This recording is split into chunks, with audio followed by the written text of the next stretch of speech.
What's up, y'all? I'm Deidra. This is ShadeTree Reads. Black Lives Still Matter.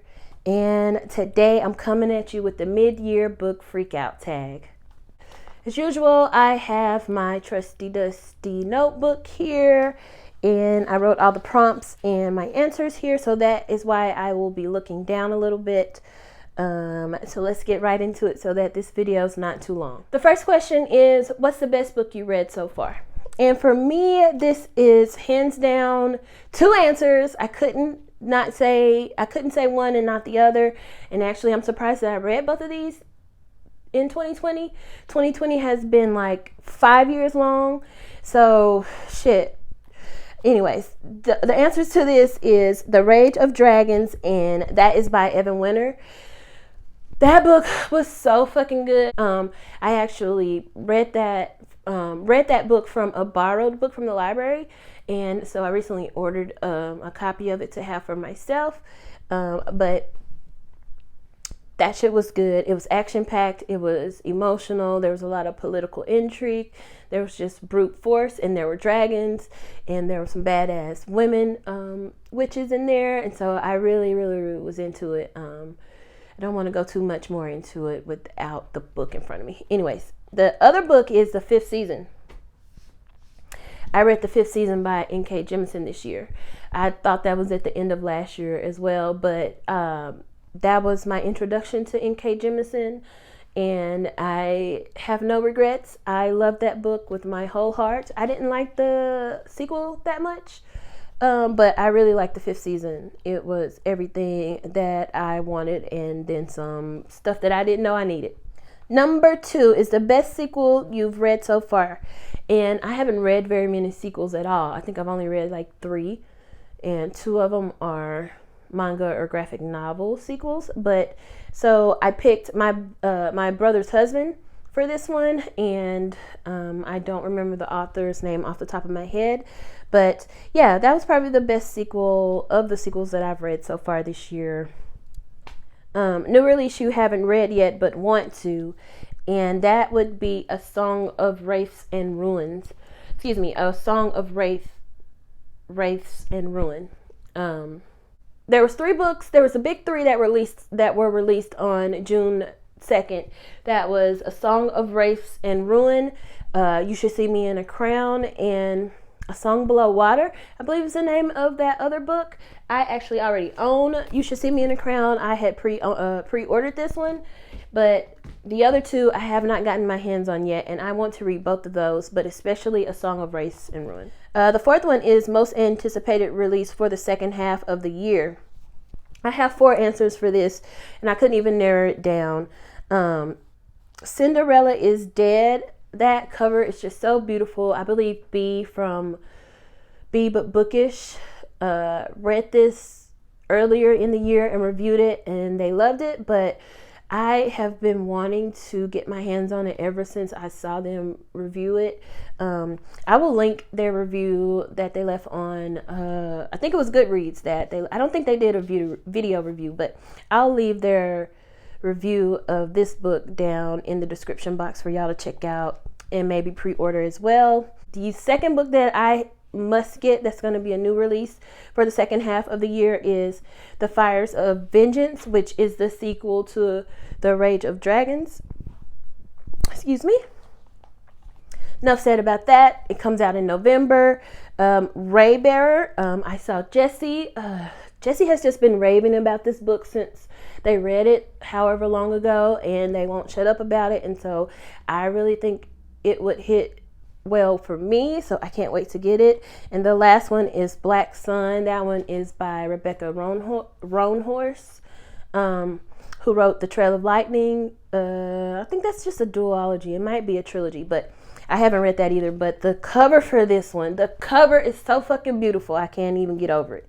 I just want to throw all my money just at that cover in particular. The 5th question is, what was your biggest disappointment? And I saw Kat from Paperback Dreams use this book as the answer for this question. I had already written this down by the time I saw Kat's video, but that will be The Incendiaries by R.O. Kwon. Like Kat said, The premise was right up my alley. It was just the execution. The sentences, the writing was very choppy. There was no variation in sentence structure or like word cadence or emotion for there was 3 characters that we were following. I think I DNF'd this at like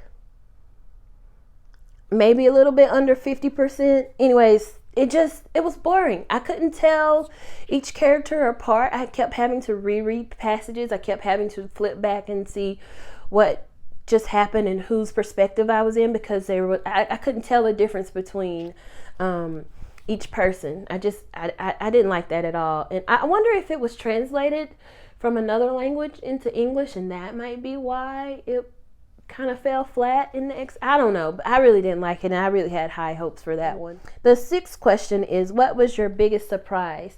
For me, my biggest surprise was Every Heart a Doorway by Shannon McGuire. That book really, I didn't expect it to like it as much as I did. It really drew me in and held me there until it was over, and I really wanted to immediately go and pick up the second one. I just didn't because the library didn't have it on the shelves. So I'm on hold for it, but I was not expecting to like that because I had read something else, like I said in my wrap up. I read something else by Shannon McGuire, and I didn't necessarily care for it, so I wasn't expecting to like it. And I think I gave it 5 stars. If not, I gave it 4.5. Let's see, number 7 is favorite new author. It could be a debut or new to you or new to me. I have one debut author to scream about again, and that is Leah Johnson from You Should See Me in a Crown. This shit was funny. I loved it so much. I'm going to do a standalone review for this, and I was thinking I could do my review and do my makeup, because I actually just ordered some makeup, and I could just demo it for you guys and kill 2 birds with 1 stone. We don't kill birds around here, but you know what I'm saying. But maybe let me know if y'all would like to see that. If not, I'll do a regular review and do of something else. But I'm not really that big on makeup, but I recently like I said, I recently bought some, and I have not had any Fenty makeup before, and I'm super excited to give it a try. I actually have some gloss bomb on right now, and it feels very good on my lips. This is Carmen Maria Machado. I've only read this book by her, and I think maybe 1 short story, and she is my new favorite author. N.K. Jemisin is too on the nose to say, like, if y'all been watching my channel for any amount of time or follow me on Twitter, you know that N.K. Jemisin is an auto buy for me, but I think I will buy anything that she puts out.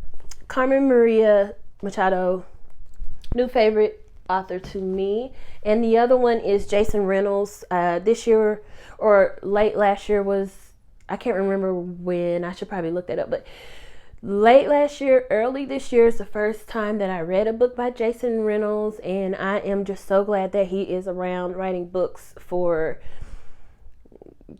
us and for middle grade kids and for kids in general. I'm just glad that he's around and he's published, and his books are just so amazing. He seems like a really cool guy, and he's also kind of cute. Number 8, newest fictional crush.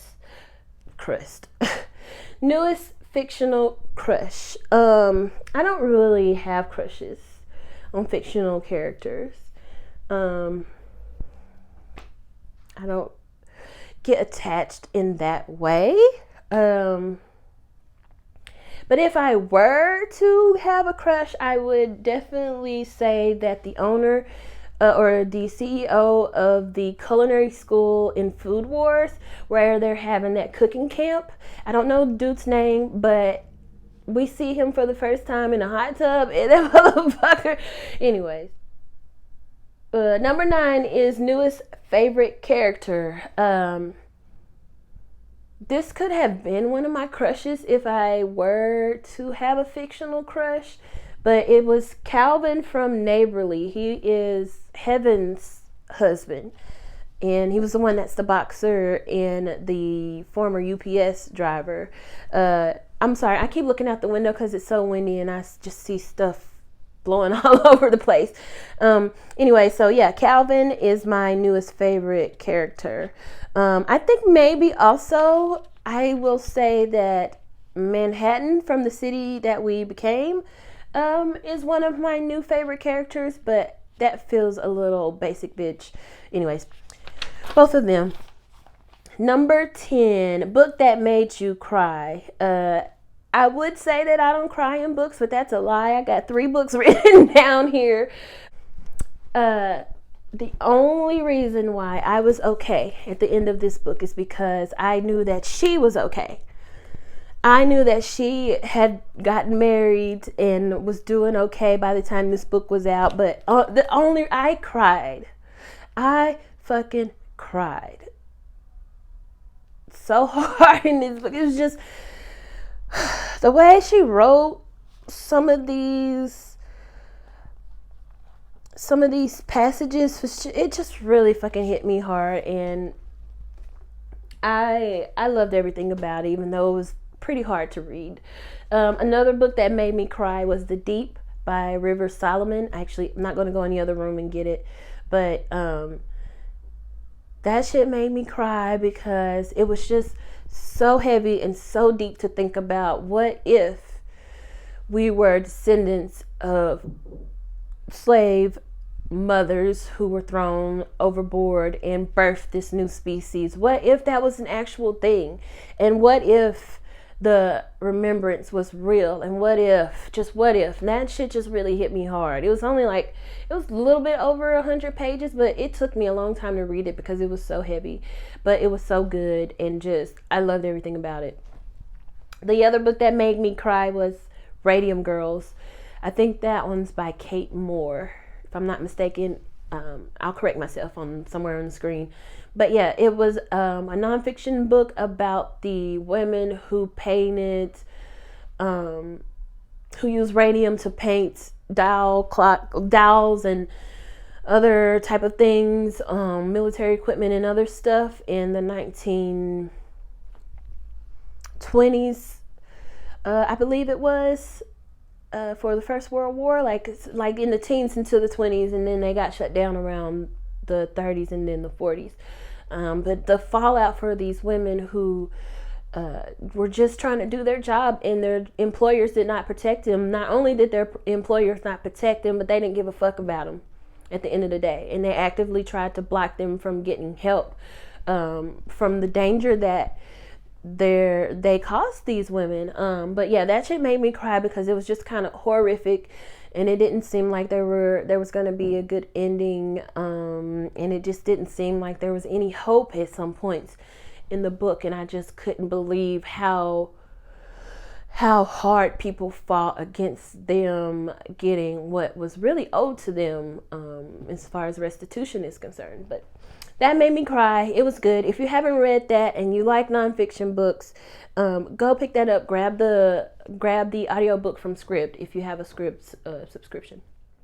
The next question is book that made you happy. I noticed that I don't really read happy books, but I picked Neighborly by Katrina Jackson for this because I was really happy to see the polyamorous rep that was in that book. I was really happy to see it, and there was all Black characters, so I was just really happy to see some juicy, sexy Black love that was a little bit non-traditional, if you will. Number 12, most beautiful book you've bought or been given this year. Both of the books that I want to mention for this prompt are graphic novels. So far, look how pretty this cover is, and then I marked it so that I could show you guys for this tag. But look how beautiful this woman is, this queen is. Look at her. Look, I've not seen anything as pretty as this. This is super incredibly dope. And the second one is Crystal Fighters. I know I talked about this in my haul, but Crystal Fighters by Jen and Tyler Bartel. It's just, you can always throw some holographics on some shit. I always want to say hieroglyphics when I mean holographic, but You could throw some holographic stuff on just about anything and I will want to buy it. Number 13 is, what book do you need to read by the end of the year? And if you watch my pop culture-a-thon video, you know that I am going to be reading The Poppy War. So I definitely need to get that done by the end of the year, and I'm hoping to get it done by July. The other book that I want to read is Hood Feminism. I just need to read that ASAP. But I have to be gentle with myself with the subject matter of some of those books like that, because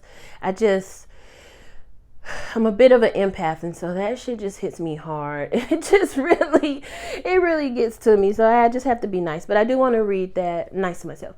I do want to read that before the end of the year. And the last thing is favorite book community member. I could never pick just one. But I definitely want to give a shout out to Olivia from Olivia's Catastrophe. I just love her energy, and I love the content that she puts out.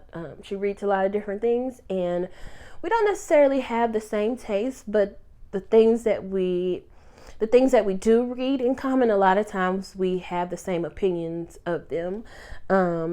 I always and forever want to give a shout out. Every time I'm asked is to give a shout out to Noria from Noria Reads. Noria does not get nearly enough love for the fucking grade A class content that she puts out. She needs way more subscribers than just like right around 5,500.